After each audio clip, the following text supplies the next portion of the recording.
बिस्मिल्लाहिर्रहमानिर्रहीम। Will versus going to, ये दोनों फ्यूचर टेंस की बात है। अब हमें ये देखना है कि विल कब इस्तेमाल करते हैं और गोइंग टू कब इस्तेमाल करते हैं। देखिए, गोइंग टू हम इस्तेमाल उस वक्त करते हैं जब हमारी फ्यूचर टेंस की कोई प्लानिंग होती है। हम प्लान करके कोई फ्यूचर टेंस की बात करते हैं तो उस वक्त हम गोइंग टू इस्तेमाल करते हैं। अगर हमें उसी वक्त फौरी तौर पे कोई फ़ैसला कोई प्लान करते हैं तो उस वक्त हम विल इस्तेमाल करते हैं। और फ्यूचर टेंस जो गोइंग टू होती है वो प्री प्लान होती है, पहले से कोई प्लानिंग होती है। ठीक है, अनप्लान में हम विल इस्तेमाल करते हैं, और या सडन आपने कोई प्लानिंग की हो तो उस वक्त भी हम विल इस्तेमाल करते हैं। इसके अलावा विल जो है वो फॉर्मल तरीके से हम इस्तेमाल करते हैं, जिसमें कोई बिजनेस या ऑफिशियल लेटर हो या कोई हम टेक्स्ट करें या कोई अनाउंसमेंट करें। When you don't know all people you are speaking to, जब कोई ऐसा अनाउंसमेंट होता है कि ये जर्नल होता है, सबके लिए होता है और हर एक को आप नहीं जानते हैं, तो ऐसे में आप जो है वो विल का इस्तेमाल करते हैं। अच्छा, विल जो है हम इस्तेमाल करते वक्त हम जब सब्जेक्ट इस्तेमाल करते हैं इसमें I you we they she it, और इसके साथ विल और फिर वर्ब की फर्स्ट फॉर्म।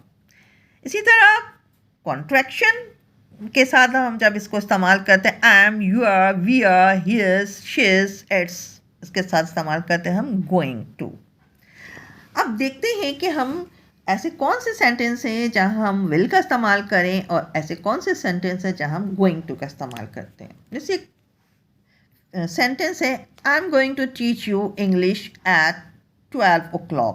ठीक है, हमारा एक मुकम्मल एक इरादा है, ये एक प्लानिंग है कि 12 बजे मैं आपको इंग्लिश पढ़ाऊँगी। तो ऐसे में जब आप कंप्लीट एक प्लानिंग कर लेते हैं तो उसमें आप गोइंग टू इस्तेमाल करते हैं। इसी तरीके से अगर ये कहा जाए I will teach you English after an hour, यानी कि अभी अभी हमारा फैसला हुआ, अभी आपने प्लानिंग की है कि 1 घंटे के बाद मैं आपको इंग्लिश पढ़ाऊँगी, तो इसमें हम विल इस्तेमाल करेंगे, गोइंग टू इस्तेमाल नहीं करेंगे।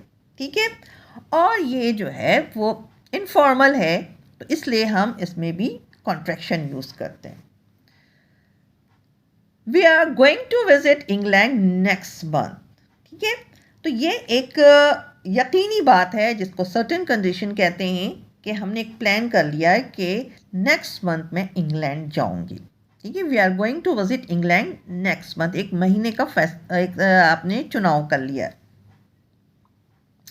अनसर्टेन में क्या कहेंगे, इस तरीके से कहेंगे we will probably visit England next month, कि इसमें कोई यकीनी बात नहीं है कि शायद मैं नेक्स्ट मंथ इंग्लैंड जाऊँ। तब जब आपने इसमें गैर यकीनी बात कही है तो इसमें अब आप गोइंग टू इस्तेमाल नहीं करेंगे, यहाँ पे हम विल का इस्तेमाल करेंगे। ठीक है, वी विल प्रॉबेबली। अच्छा, अब ये इनफॉर्मल तरीके से हमने अनाउंसमेंट की है या बताया है तो उसमें हम कॉन्ट्रैक्शन इस्तेमाल करेंगे।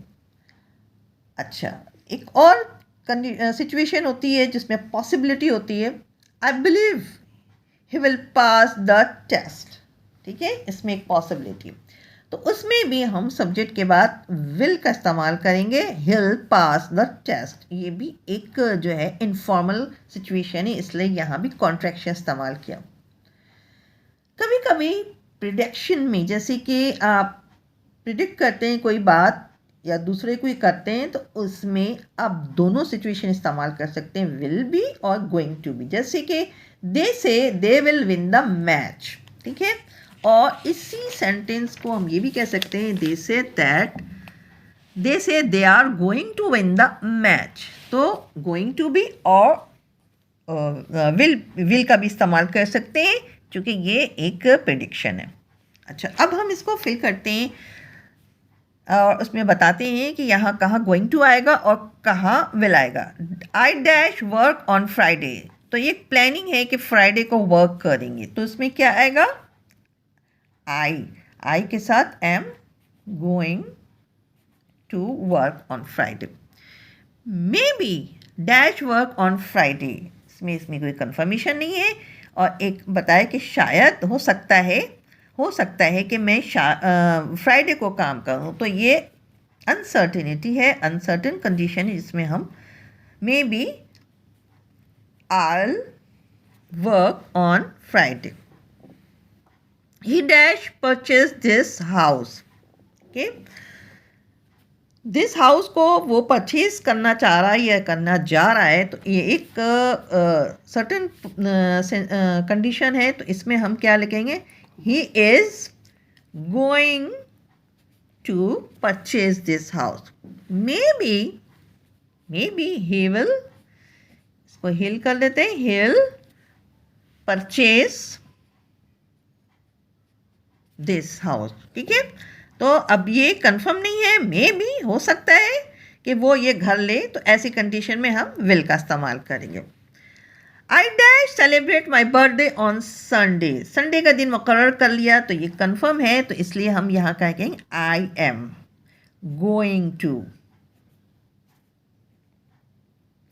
May be I will celebrate my birthday on Sunday. ठीक है, तो संडे कंफर्म नहीं है, इसलिए हमने विल का इस्तेमाल किया इसमें. The chief minister dash arrive at 7 PM. इसमें कहा गया है कि ऑफिशियल अनाउंसमेंट के लिए हमेशा विल इस्तेमाल होता है. The chief minister will arrive at 7 PM और the school will remain close tomorrow. तो ये भी ऑफिशियल अनाउंसमेंट है, इसमें भी विल का इस्तेमाल आएगा.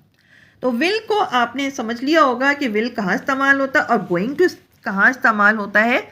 तो विल और गोइंग टू के फ़र्क के साथ आप ये देख लें कि ये दोनों फ्यूचर के लिए इस्तेमाल होता है, और जब फ्यूचर में एक तो सडन फैसला होता है तब आप विल इस्तेमाल करते हैं, और जब एक आपकी प्लान्ड फ्यूचर होता है उसमें हम गोइंग टू इस्तेमाल करते हैं. अगर किसी ने पूछा आपसे कि व्हाट आर यू डूइंग